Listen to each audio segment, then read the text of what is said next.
Hello there, Leos. Welcome to your reading. When I was shuffling out the cards, I saw two kind of slideshows. So I'm going to talk about them one by one and how they relate to the cards that are on the table here. So the first thing that I saw is I see this little girl. She looks about 15 or 16. It looks like the 1800s. She's wearing a dress and she's on a bicycle. So she hiked up her dress to be able to sit properly on the bicycle so that the dress, the hems of her dress doesn't get caught in the spokes and the wheels. So she hiked up her dress, her knees are exposed, she's wearing like stockings underneath and some shoes, dress shoes. And she is just really happy with this new bicycle. So she's riding all over the village and she's going through a dirt road.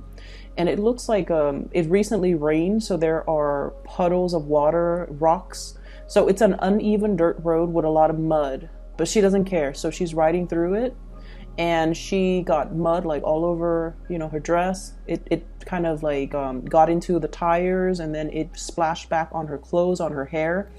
And she doesn't mind, like she's having a really good time. When she got home, her mom saw her, like her knees exposed and dirt all over her. Her mom gave her a scolding. So it cuts away. So what I'm feeling with this energy, it seems like, it's the 1800s, or at least it's a different time, different era where gender roles were different, gender expectations were different, social expectations were different, what it means to be a girl, what it means to be a boy, and things like that. So her mom is sort of chastising her, like, you're a lady, you're 15, you're almost, marriage age. You're supposed to be more ladylike. You're not supposed to be a tomboy. So I feel like there are definitely societal, social, gender role expectations, or something that is, imposed by other people onto you. And it feels almost like you have outgrown it. And you feel like it's restrictive. You feel like it interferes with your life. You feel like it's interfering with your ability to really live your life and enjoy your life. So I see many of you going through this stage where you are really questioning.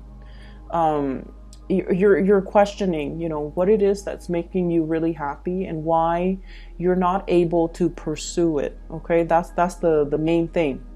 And I feel for many of you, it could be, if you're on the younger end of the age spectrum, it could be, family expectations. You're supposed to go to school. You're supposed to be a doctor. You're supposed to be a lawyer. You're supposed to be ladylike. Women are supposed to behave like this. Men are supposed to behave like this. And, it's everything seems like, or the people around you seem very, very reputation conscious, okay? If you're a little bit older, like if you're, for example, in your 20s, people around you might be like, oh, what did you do before this? Or what school did you graduate from? And it seems almost as if they care about these things more than you as a person. Like they care about what school you graduated from. Where did you get your degree? Where did you get your education? Who are you connected to? So it's like very reputation conscious. Okay, so the environment that you're in, you feel almost like it's either very narrow-minded, or you feel that people care about all of these superficial things that don't really, at the end of the day, don't really have a lot of substance, don't really have a lot of meaning. But nonetheless, they care about these things. And so I see many of you following, and you guys are like a very fierce sign. You're not one to follow the herd. However, I also feel like you guys are also very, very family oriented. So I'm sensing like if you grow up in an environment where mom and dad once groomed you for a specific, life path, for a specific career, for a specific, Ivy League school even, you don't want to disappoint them. But it gets to the point where you feel like life is going one way, and the bottom line is you're questioning, you're questioning these chain of events.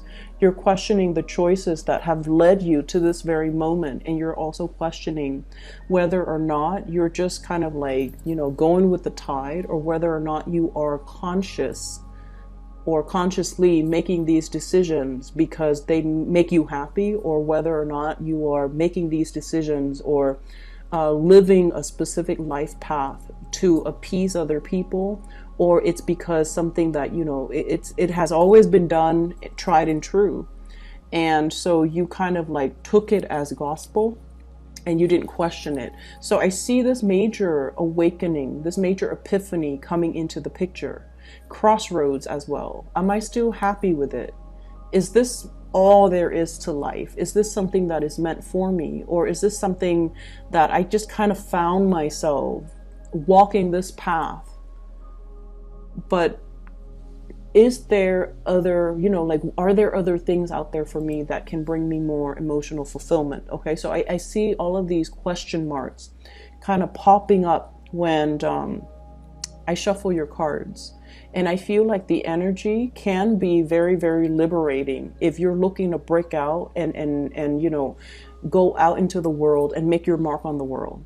And then on the other hand, I feel for others of you who are a little bit more status quo oriented. I also feel like some of you are a little bit scared of these changes that are coming through, things that are outside of your control, or things that you have always known to be true. All of a sudden you're reassessing. Okay. First of all, the way this energy is coming out, this is the card that really drew my attention. Your ship's coming in, something that you have really, really, really waited for a very long time. I usually think of this as like a big opportunity, study abroad, going overseas to do some type of research work for some of you, because that did come through. So for example, you might be studying to be, you know, like a doctor, right? And you're like, oh, I'm just going to be an MD, just like a general practitioner. And then you take a course and then you're just like, you know what, maybe I want to do public health. Maybe I want to go to like, you know, pandemic zones and study like cultures and do microbiology or do epidemiology and study the transmission of diseases. And maybe I need to go to more of a tropical area or go overseas to a place where access to medicine might be very, very scarce. So your family might tell you, you know, family expectations here. You're going to be a doctor. You're going to be like, you know, either a general practitioner, or you're going to be a surgeon, and you're going to work in these really posh, high-end, either private practice or in a very, very prestigious hospital. And your life is going to be all set. And you're just like, actually, I really want to get into this because I want to help people. And if I want to help people, I want to go to places where the needs are, you know, impoverished neighborhood, underserved communities, especially going overseas to areas that don't have access to healthcare. So that's an example that I saw, so that I'm reiterating it. Okay. And of course, all of you who are watching this are not in med school or not trying to be doctors, but that's a big example that I'm using. Mainly because I feel like you're being groomed for something and it's making you happy, but you're also questioning whether or not you can do something else that is more meaningful. So I see this conflict coming out. On the one hand, you are very, very happy, but on the other hand, you're almost operating from the Aquarius spectrum, where you're wondering, like, what is my contribution to humanity? At the end of the day, it's not so much about what I want, what's making me happy, but how can I share my gifts with the world? How can I make things better for other people? So you're going through a little bit of a soul searching. What's really, really making me happy? Can I really, really be happy when the rest of, you know, humanity is really suffering? So I feel this major maturation process happening here with Leos. And I also feel like you're plugged in, okay, to this collective consciousness, where on the one hand, your life might be really happy and dandy. But on the other hand, if you see, you know, poverty and homelessness and just people struggling to get by, There's an element about you where you want to share your resources in order to make life, even temporarily, because you're not naive, okay? So share your resources, share your skills, share your knowledge to make things better for other people. Some of you are rethinking like a major career path, rethinking, and I definitely feel like something from like a private arena to more of a public servant. That's what I'm feeling. So I feel like, you know, for example, if you're a psychiatrist, if you're a doctor, you're thinking possibly going, you know, packing up your bags from private practice. Even if you're a lawyer, private practice, going to be like a public defender or work in a more public environment where you're helping a lot of people. So you do want to, on the one hand, you know, really serve humanity, but you also like, you're happy where you are. I don't feel like there's problems with this 10 of Cups here. You're very happy and you feel very blessed with everything that you have achieved and everything, all the good things that are coming your way. But on the other hand, it's almost like you can't really sleep at night if there are people struggling out there in the world, okay? So that's what I'm sensing. The second image that came through for you, and it's really weird, and I don't know why, I'm not seeing people, but I'm seeing animals. And the animals have, you know, human characteristics, like human behaviors. They look like animals, but they... And I don't know why my guides don't show it in terms of a scene with humans, but let me just relay the message. So there's this nest, it's in the tree, and there are 3 little birds that have hatched from these eggs, and the mother is there. So there's a nest in the tree, there are 3 little birds, and the mother bird, the female bird, is there as well, watching over her 3 kids. And then the dad bird comes back. He has like worms and grubs in his mouth, and then he feeds the kids. And then the mom and dad seems like they're bickering. So then the dad was all like, okay, I've done my part. I've fed the kids. Now I'm going to go off and play. Okay, so that's like the image that I'm seeing. And that's why I question, like, why don't I see humans? Like, why isn't it just the mom with the kids? Dad comes home, gives them money, and then takes off. So what I'm feeling here is a situation where 2 people potentially could be staying together because of obligation, okay? Because of expectations from other people, because they're trying to keep the family unit intact, because both of these people have specific roles that are assigned to them, okay? So one person could be in charge of taking care of the kids. The other one is like, you know, bringing home the bacon, bringing home the money. And I feel like there is even a concept with like power differential in the relationship, where the person that works or the person that earns money or the person that earns more money in the relationship feel like they control the relationship. So there's an element of control here that is very deeply rooted in this spread. And I feel like you're at a point in your life where you want to be on your own. You want to be self-sufficient. You want to not have to depend on other people. So, you know, if someone is like helping you pay for tuition, for example, and they want you to only study certain things or, you know, graduate with a certain major, I feel like you're starting to feel the pressure, or you're starting to feel that, you know what, there's strings attached in this union, or there are strings attached in this give and take. And I feel like someone is dangling something over you and constantly reminding you, you know, like, I'm doing this for your own good, or I'm doing this, or, you know, you owe me, or remember what I'm doing for you so that later on you don't forget me. So it's like very strings attached, it's very much conditional. Okay. You have to do this in order to get that. So things are very, very conditional. And I'm starting to feel like you're feeling the weight of it. You're feeling like there is no free lunch. You're feeling as well that the other person is dangling this thing over you. And so your ability to make your own decisions might be severely limited, okay?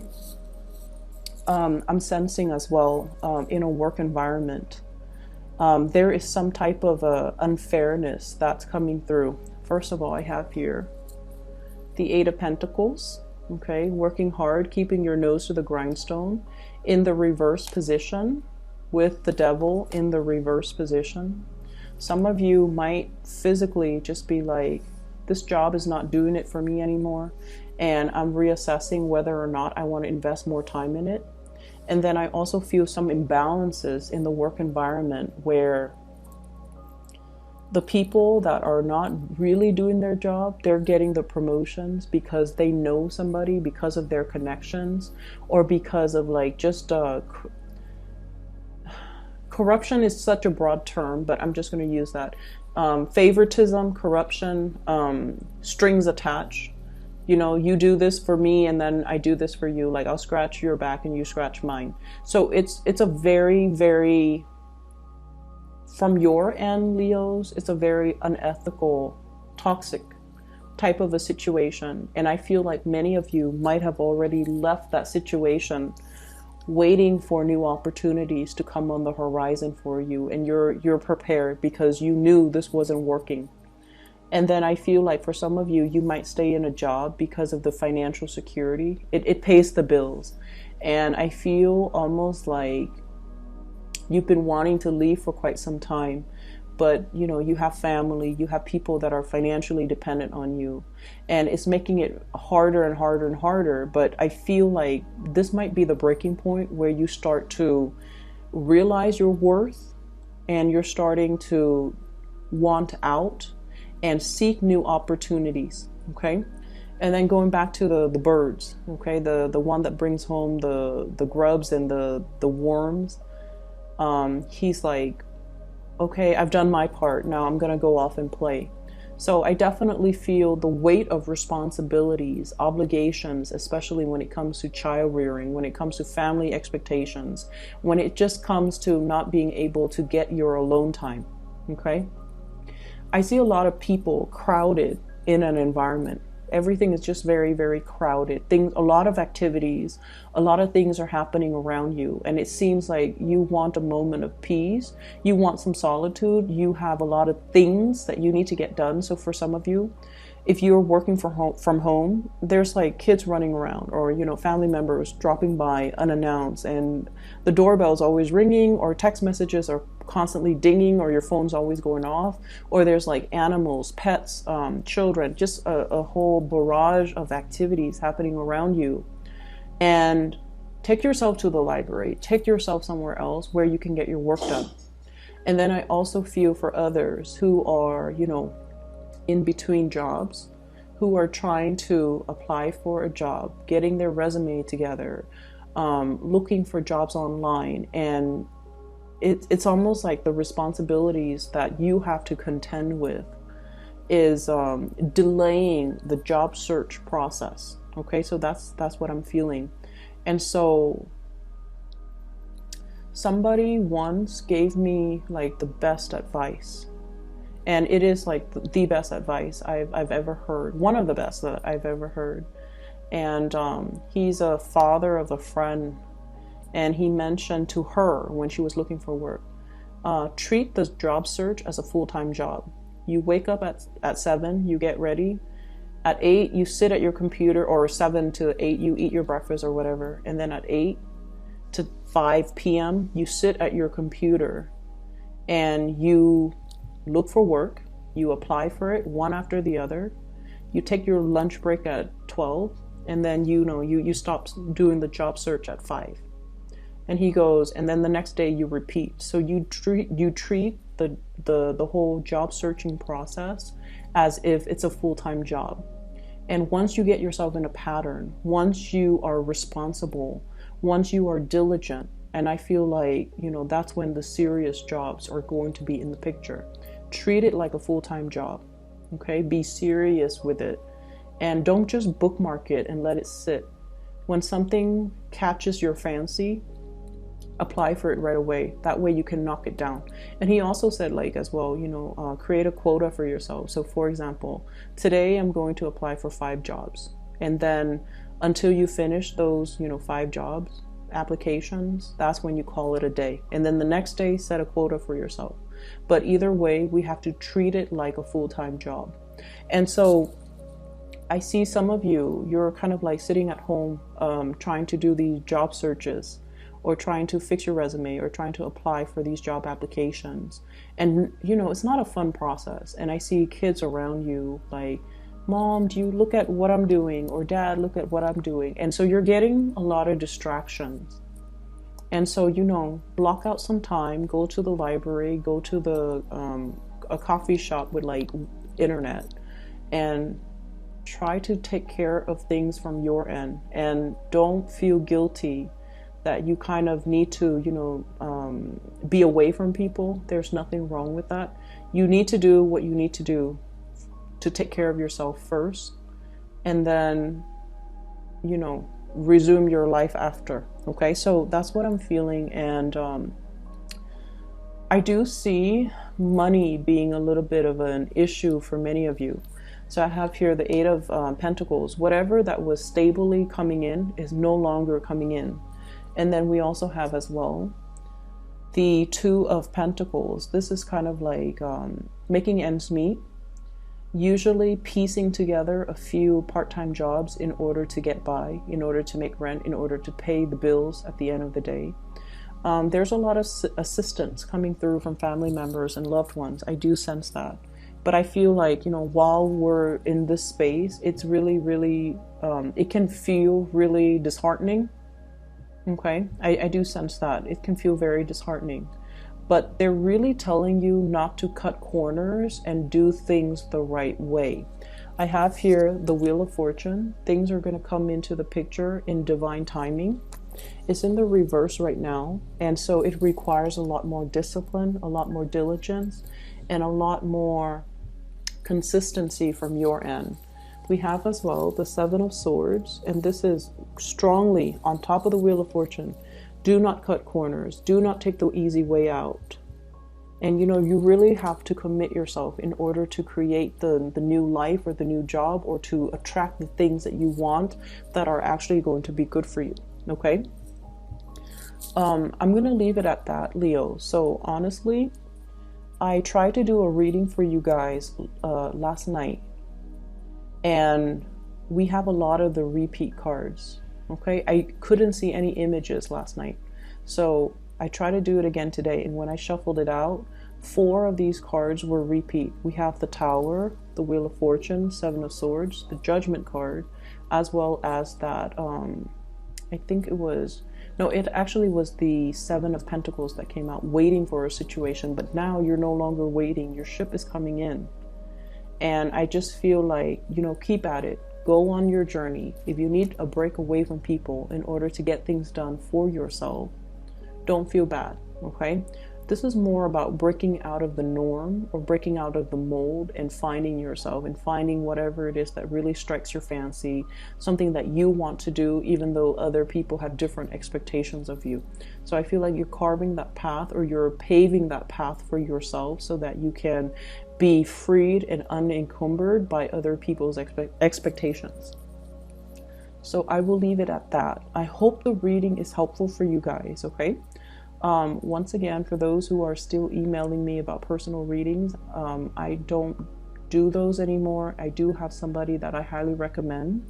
Her name is Bridget. She is phenomenal. She's very psychic, and I've used her services over the years, and I've also recommended her to my family members and my friends, and I highly recommend it if you are looking for a reader. I put a link to her scheduling webpage in the description box below, so if you want to book a reading for yourself, or so for somebody that you know, I highly recommend her. Okay, so best of luck with everything, Leos. I will be back next month. Okay, take care.